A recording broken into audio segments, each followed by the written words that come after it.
All right, Cappy. So this week from Lay Vampire, you pulled discipline, training, consistency, and practice. And then from Chakra Wisdom, you pulled mysticism. Now, discipline from Lay Vampire, anytime that this card shows up for me, is suggesting that the person may be dealing with issues like not sticking to the plans that they have set for themselves. And this card is a reminder to keep doing this. Discipline is saying that you have the ability to create, the program of change in your life, but you have to stick to the commitments that you have set for yourself. But when you're looking at it with mysticism, it's one of two ways. It's one of these things where, for some of you, it may be a situation where you're getting like unknown motivation to do something, and discipline is saying, yes, you need to start working toward this or continue to do that. The other part of it, though, is, again, this shows up when people start to falter, and it may be because you don't know what's going to happen. Mysticism is saying to trust in the intuition, trust in your intuitive knowing, and trust in the unknown. Intuitively, you know that you need to continue to work for this, then you need to keep doing that. But, if you don't know what the results are going to be, it's saying that you need to continue doing this anyway, right? Have faith in the unknown and just continue to work toward it. All right, Cappy, here we go. Here's the energy coming through, the Three of Wands. Talking about not knowing what's going to happen. Looking at the Three of Wands as a signifier, this to me is one of those cards where, typically in a lot of decks, you see this. The Fool and the Three of Wands, both of them are looking out over the cliff. The difference is with the Three of Wands, you should already know what to expect because these are the things that you have set into motion. But you're in a period here of like waiting to see what is going to develop.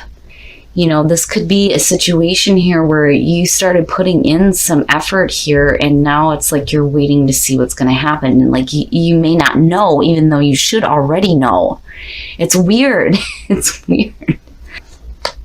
Oh, shit. Oh, shit. Cappy, so the Two of Cups.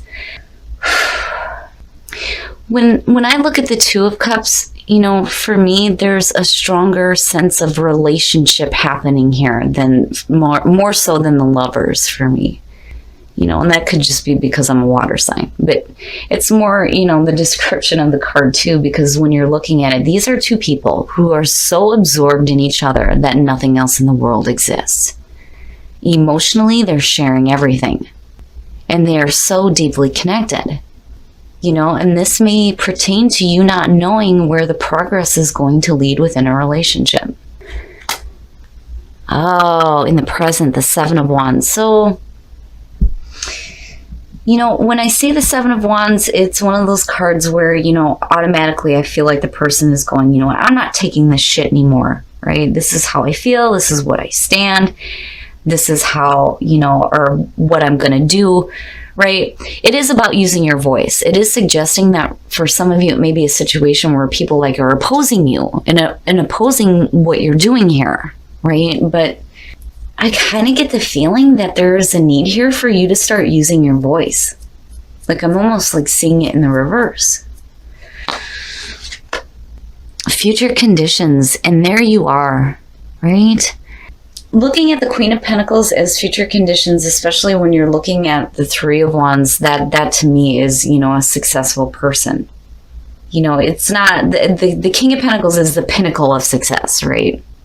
The Queen of Pentacles very much is about, this is the person who is creating this stable, secure foundation, the stable, secure home. They're the ones that bust their ass all day, pay the bills, make sure everything is good at home, right? They lay down that strong foundation.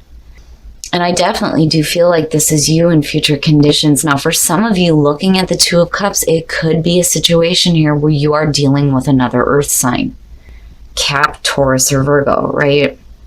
And again, for a lot of you, it may be a situation where you're looking for progress within a relationship. But I think there is a need here for you to use your voice. But also, I feel like you need to be true to you.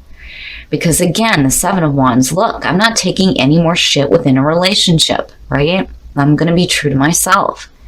And I'm going to be, practical about it, You're not being over emotional. You're not being too, logical. It's not that you're not smart about it, but it's not like you're being too mentally critical about the situation. You're just being you. You're being practical. You're more concerned with the long term than the short term. But for some reason, there's a need here for you to start using your voice.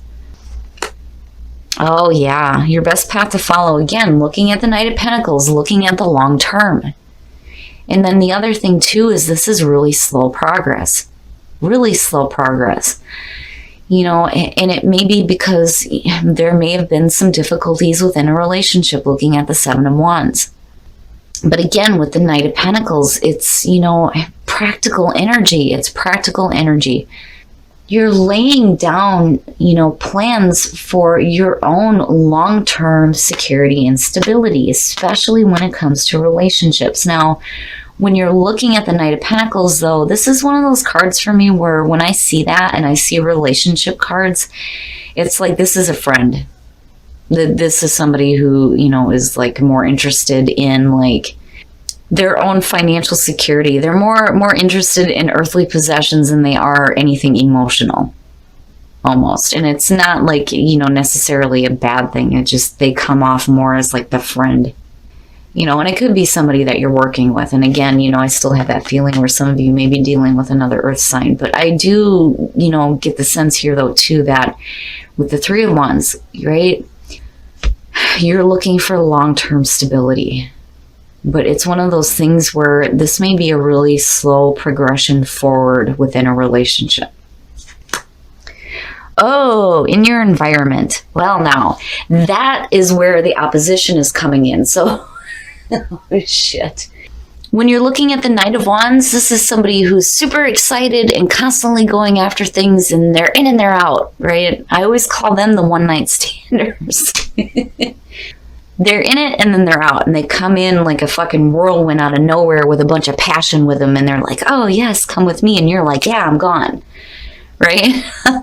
But there's a part of you that's still being a little bit more practical about it. Now, looking at the Knight of Wands in your environment, this could definitely have to do with a fire sign, especially looking at the Seven of Wands. And again, it may be a situation where somebody is like opposing your viewpoint. You're wanting a practical, long-term, stable relationship, and you're looking for that progress to start, but this is like opposing it. And it may be because they're just so full of passion. It's like, I look at it as like you're wanting both, but you're still at the same time wanting that security and that stability. You don't want somebody that's going to be in and out, right? Oh, shit. In your environment, the King of Wands, looking at the Knight of Wands, or your hopes and your fears. Looking at the Knight of Wands, here's the thing, when shit, I'm like hearing it all at once. When you're looking at the King of Wands and your hopes and your fears, again, this has to do with a fire sign, Aries, Leo, Sag. Okay? This is somebody, and look at the shit-eating grin on that lion. I'm telling you, you see that? You're hoping for, him to like, him or her to get a little bit more wisdom here with the way that they are, because they are so full of passion, on the go and on the move, and they're doing things all the time, and you're wanting him to settle down just a little bit, and let's look at the long term, and let's start to get some progression forward within this relationship. But he's like, oh my goodness. This is somebody who I don't feel like they have any bad intentions. That I will say. I just think that they're, it's funny because I get the feeling of somebody who's like a smart ass, right? It's almost like you're hoping for them to start settling down and stop being so damn wild, right? Because I do think that, you are being the responsible one here. You're trying to create that nice, stable foundation, laying down those roots. You're the one that's making the comfortable home while he's all over the place, And again, this could be male or female both ways. But I can't stop looking at that shit-eating grin on that lion. Like, yeah, I know. I deal with the fire sign. Let me tell you, if that card ain't my husband. And again, for some of you, it's just, this is how they truly are. Their soul is like young. They're young and they're on fire, right? But even when they get to that point here where they start to gain some, wisdom and start settling down a little bit here with the King of Wands, they still carry that with them. That smart ass kid that still stays with them. It's funny. And discipline. It's no wonder. It's no wonder why that's showing up with mysticism, especially if you don't know where things are heading within a relationship. But stick to it, stick to it. And that goes for the other person too, especially if you are dealing with a fire sign. All right. Oh shit, I'm telling you, you stick with it, Capricorn. This fucking reading is amazing. I love it. Your readings never fail. They never fail to amaze me. The Ace of Cups. This is a relationship that you want to stick with. I mean, look at it. He may be a little wild. You may have this person who is like super passionate and, needs to settle down a little bit. But damn it, looking at the Ace of Cups, that is beautiful. That is beautiful. You may be sitting around waiting to see some progress within this relationship and them like, stop it. Like, stop being so wild, right?